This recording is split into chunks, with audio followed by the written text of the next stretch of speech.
The First Amendment lives here. And the 2A2. The Daily Mojo. How you doing? Yeah, you like my shirt?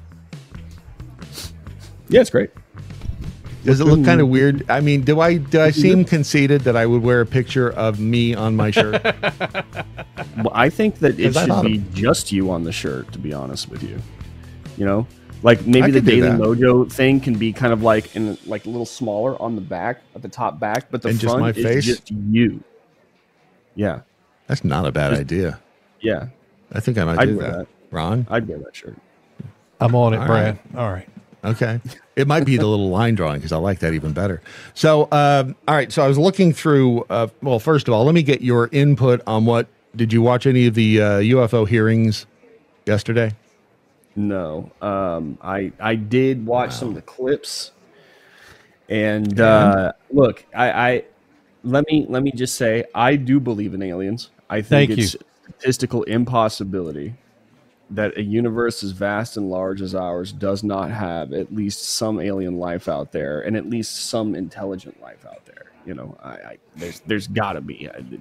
Again, the math is just in my favor when that when you think about that. Right. But that said, there is something about this congressional hearing that just immediately makes me think, y'all don't have anything. Everything that y'all are serving up are just I just smell a hoax. I think it's very strange. Do you not trust them? Do I not trust Congress? I know. I had a hard time saying it with a straight face. No, I don't. No, I don't trust anything. I think it's really strange that all of this footage that we have of all of these UFOs or UAPs or whatever they want to call them are grainy black and white images that we can hardly make out. And it's like the technology that we have today, you're going to sit here and tell me that the satellite imagery that we have from space can locate greenery on our planet where it is incredibly sparse, right? We can identify greenery. But you're going to sit here and tell me that we don't have at least some color sharper image of a UFO? They did say that the footage, and do you remember who said it, Ron? That the footage that's released to the public is intentionally fuzzy and soft focus. I think it was Matt Gaetz, right? Okay. Yeah, because I can't remember who said it. But that the actual footage that the government has in their possession is like pristine and crystal clear. That they actually release. You're talking about UFOs. Let us see it. Right. You're confirming but that's my point. Of UFOs. Let us see it. Yeah. Because we have, I think not only do we have a right, but as Jeremy Corbell said, we have the need to know because that affects all of us. And in so many ways. And who gives you the right as the government to withhold that information? But I know, but it's a perfect world. I know we're just simple idiots. You have to understand. Yeah, me, just normal American. Me can't handle idea of spaceman. Right. Yeah. And granted, there are some people out there who probably can't, but you know, sure, I'm going to overrule them. Yeah, exactly. I want to know. Damn it. All right, so you have written a couple of pieces over at... Real fast. Yes, can I just make one point? Just real fast. Absolutely. The distance between us and even the nearest star is way larger than you think it is. Okay? Yep. Even moving at, let's say 2% of light speed, which is, that's pretty freaking fast. It would take you about 400 years to get here from the nearest star. Okay.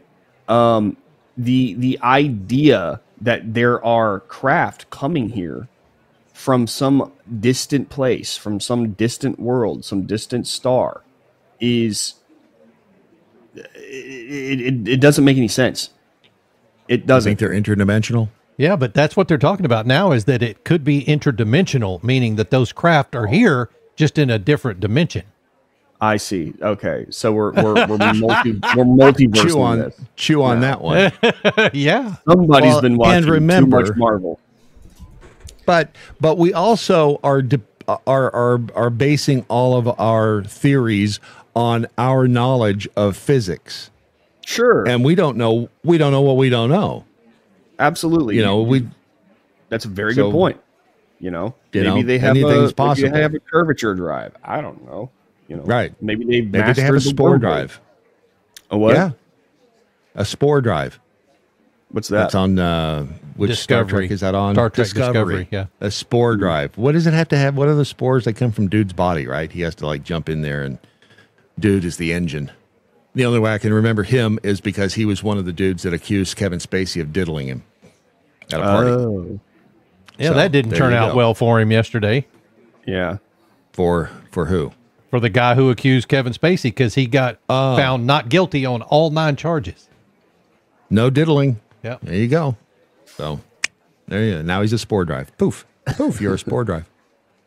But yeah, I don't know. I don't know what the answer is either, but I think that we don't know what we don't know, and damn it, just show us the craft, show us the non-human biologics, just give us a picture. But my theory is they won't, because they don't want us to become unruly and uncontrollable, which is, possible. Possible, but I don't know. I don't think what I think right now is that even if they were to show us a picture of an alien craft, you know what they would say? This is just a distraction from the thing that I care about the most. Many people were talking about how the UFO hearings were a distraction from the Hunter Biden thing in the first place, which I actually don't necessarily disagree with. But I don't know, man. We're in the middle of Republican primary season, and it's that season where every Republican loses their mind. They just stop being an independent thinker and they become something different. It's like they go into a chrysalis of some kind, and they emerge as this annoying creature that I just want to mute and block. They spin up this little silk cocoon. They're going to be there for a while. Anyway, all right, let's turn our attention to Barbenheimer, because I haven't seen it. You haven't seen it, but it's, and I cannot figure out the whole fascination with Barbie to begin with. I mean, I didn't even see that one coming. I did not even see when was Barbie this popular that she warranted a movie, and now it's Chinese propaganda. Okay, have you heard that one? No. Oh yeah, that's the other thing. It's been Ted Cruz said that it's Chinese propaganda. Good God. I know. I'm like, so, and having not seen it, maybe it is Chinese propaganda. I don't know. Well, you talked about how in one of your pieces how Hollywood made the divisive Barbie movie a success. Why is it divisive to begin with? So in the movie, it's very anti-male. It's modern feminist to the point where it's anti-male. You are sold a bill of goods. Okay, let's start from the beginning. Okay, whenever the first trailers for the Barbie movie started coming out, everyone was excited because it looked like we were finally getting something like inoffensive and fun and meta humor, a little fish out of water story about Barbie going to the real world. Like, it's Enchanted, but better. And it has something that, we all know from our childhood, whether you're a boy or a girl. Man, I was too poor. I didn't have any cars for my G.I. Joes. You know what I did have? All right. My cousins had a Barbie dream car. So that's what the G.I. Joes were carted around in, man. Good for you. At some point in time, you had an interaction with a Barbie product. So, even I was thinking, this is going to be a great movie. I can't wait to go see it. I think it's going to be fun. Because you know what it looked like to me a little bit? It kind of had like a Talladega Nights vibe. Okay, yeah, I can see that. It looked like it was going to be pretty funny.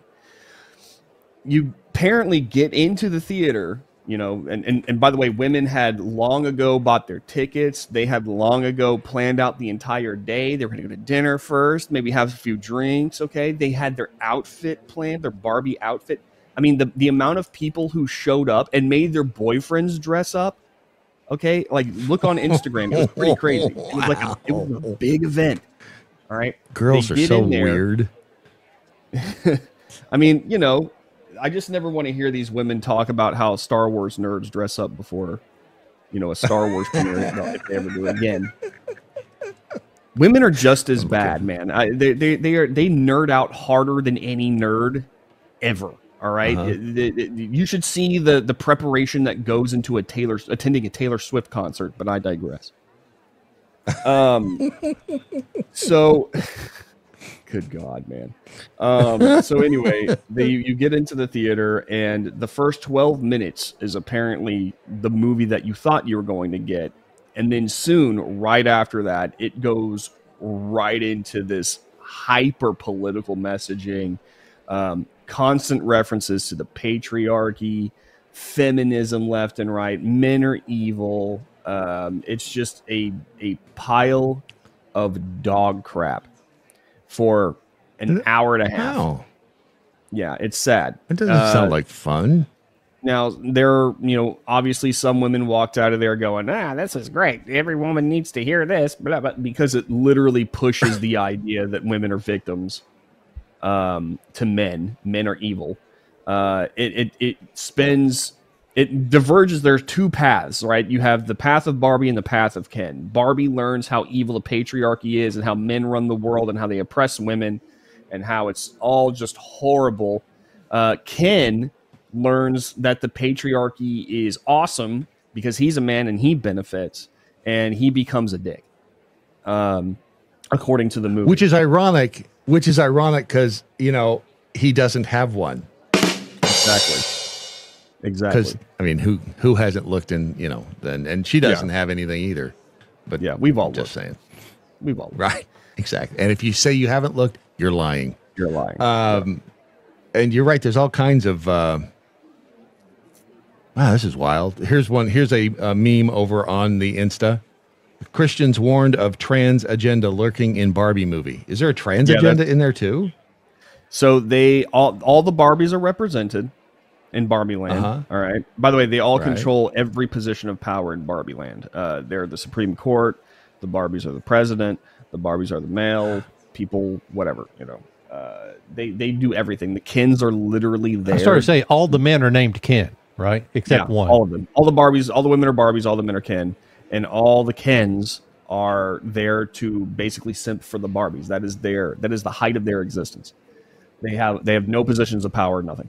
But they have every Barbie represented there, not just professionally, but identitarianly. Right. I guess that's a word now that I just made up.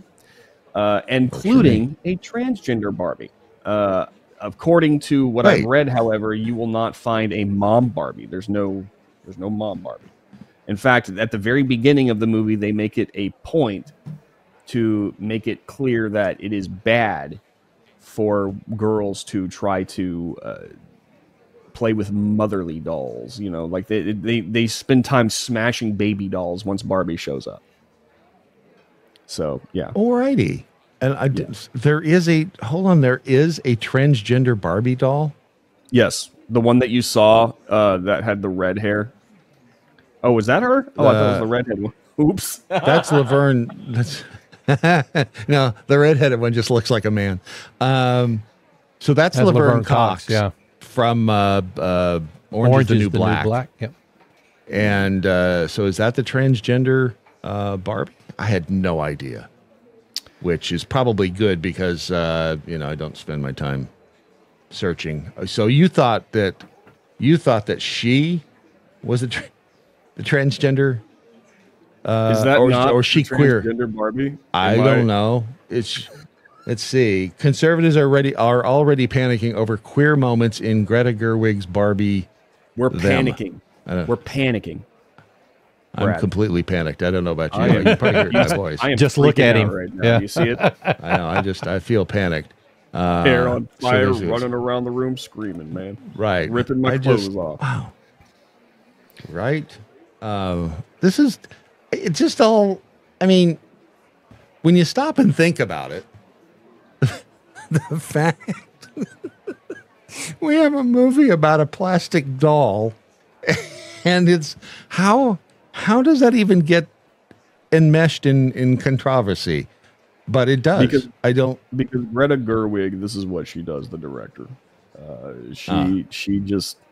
she's hyper feminist. She's good friends with Kate McKinnon and that whole entire hyper feminist crowd. It's just, this is, I don't know. My question is, and I'm blown away by this. They convinced Mattel to let them do this movie, to make a divisive movie, and not just make a divisive movie. They convinced Mattel to play the bad guy in this movie, or one of the bad guys. It's nuts. Really? Yes. Really? Yeah. It's crazy. Like the level, they are the Kens. They just simp for these feminists.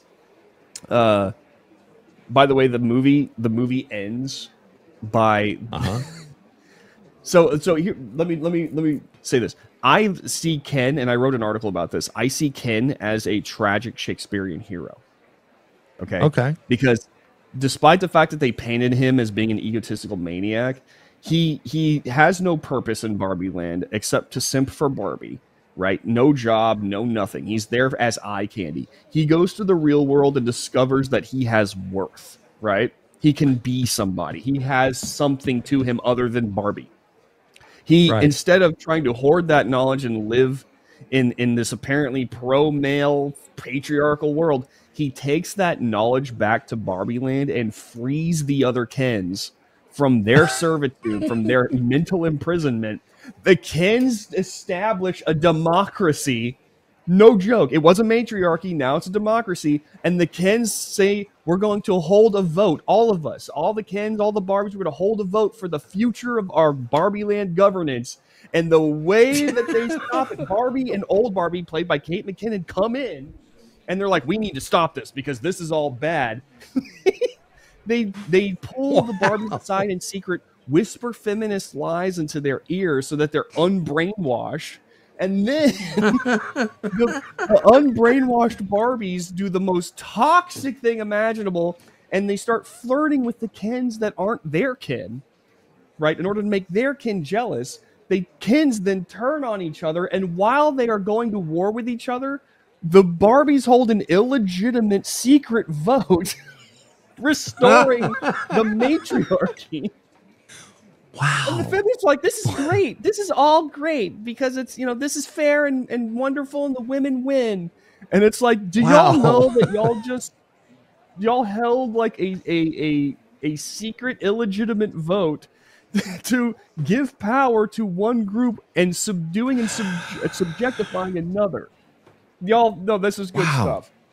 If you really think about it. And then Ken's left with less than he had when he started. So he's like a tragic Shakespearean hero who tried to Prometheus his way into a better future with his fellow Kens and Barbies. And he was brought low by lies and deceit, Brad. Lies and deceit. What is this movie rated? The PG-13. Yep. Is okay. Stupid. I don't know. I'm just thinking like future, because you look at something like this, it's like, that is, I mean, it looks ridiculous. Sounds ridiculous. But going forward for future generations, this is the movie that will define for them what Barbie and Ken's relationship is. Yeah. Yeah. Because I never really people of our age, generally, I think of Barbie and Ken as, two plastic dolls, and Ken is Barbie's boyfriend, and it's still ironic that neither one of them have sex organs, but that's a different story. But going forward, this will be the story, the origin story of Ken and Barbie for future Utes. Ken is a villain. Yeah. Right. And it'll be, they're setting it up for future generations, which if you're playing the long game, that's what you do. Mm-hmm. And wow. And this was a movie UFOs were strange. Like mothers and daughters were supposed to attend this movie together, and they do. In fact, they dedicate some time near the end of the movie to live, like real footage, not live, but like actual footage of mothers and daughters playing with Barbies together. But you know, the movie, the very last scene of the movie is Barbie getting her new vagina checked out by a gynecologist. That's a big deal, right? Wow. They get one installed? She apparently, when she decides to move to the real world, the patriarchal world, for some reason, she chooses the patriarchy, and that she magically grows a vagina, and then she gets it checked out by a gynecologist, and then cut to credits. They spend 2 minutes on a masturbation joke. Yeah. Oh, beaching off. Beaching off. Yeah. I will beach all of you off. Yeah. Yep. What? They spend some time talking about beaching each other off, man. Wow. I knew it was going to be a weird day, but I did not know it was going to be this weird. Well, there you go. Oh, and just, man, when you think things can't get any weirder, they just got weirder. All right. So the piece over at Red State is how Hollywood made a divisive Barbie movie a success. Brandon Morse is the author at Red State. And do you say, because this I think is a divisive topic, is it divisive or divisive? Yes. Exactly. Because I like divisive, but I also like divisive. Which makes it But you also like Nevada. No, I like Nevada. Nevada. Yeah, Nevada. It's Nevada. It's Nevada. So not Nevada. Over on Rumble, it's you can always tell the people who are from Nevada because we say it right. So over at Rumble, it's Brandon Morse is a brand risk, and that how often are those happening? Mondays, Wednesdays, and Fridays at 11 CST. Be there. Take part in the chat. Coolio. All right, and on the Twitters, the Brandon Morse. Excuse me. On the X, at the Brandon Morse. And is that what we call it now? The X, I still refer to it as Twitter, and all of my interactions with it as tweets. Nah, it's the platform formerly known as Twitter. Yeah. All right. Well, that's where I'll be beaching off most of the day. There you go. Over on the X. Beat you off right there, man. We'll just be beaching each other off right there. All right, Ron, hit the button. See you, Brandon. Bye. Watch and listen at thedailymojo.com.